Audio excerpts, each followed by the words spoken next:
How do you go about choosing the right program? Assess your goals. The first step that you should do is write your career journey on a piece of paper. Try and map out what your next 5 years and 10 years will look like, and what type of growth are you considering, and then decide as to what is your primary motivation, or what would be the constraints that will be applicable for you in this particular journey. Given these things, a lot of things can be possible. Sometimes people do not have the time to write the GMAT or the GRE test. So you're already doing well in your career, you are already at a good position in your career, and you really don't feel the need of quitting your job and going to a new one. If that is the case, then your choice of programs will be motivated by those particular options. While at the same time, if you're someone who's planning to move from the PSU towards the corporate sector, at that point in time, maybe a full-time MBA program will be a better choice for you, because that will give you the skill building, that will also give you the exposure to the environment. And given your years of work experience, you can always choose between the 2 year and the 1 year MBA program. So there are a lot of considerations which are involved in assessing your goals and determining your primary motivations, and being honest about that to yourself. Don't go in a FOMO that, okay, everybody is going for this particular program, or let me go with the ranking and the top ranked program. That might not be always be the right choice for you.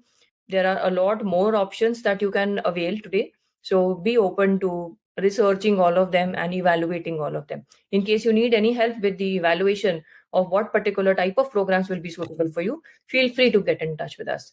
Evaluate all the program formats. Evaluate the 2 year MBA, evaluate the 1 year MBA and the executive MBA, and look at the pros and cons vis-a-vis what your primary motivation and constraints were.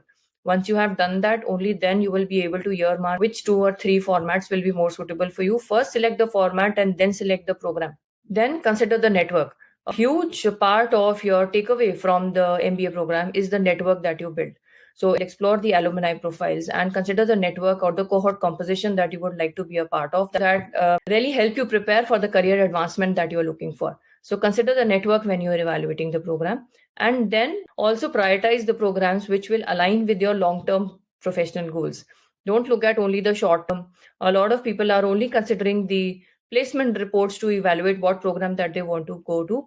The placement reports are a good option to go with. They do give you a good idea of what goes on and what type of recruiters come to the school, but that's about it. After that, it all depends on your resume. When you are going in as a mid-career professional, you already have a resume, you already have a work profile that you have built. You should always try and look to building on top of that resume. So see which program will help you maximize your career outcomes, not only for the short term but also for the long term.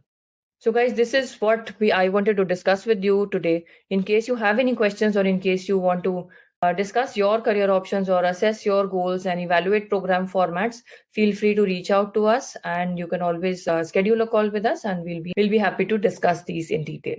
All the best on your MBA journey.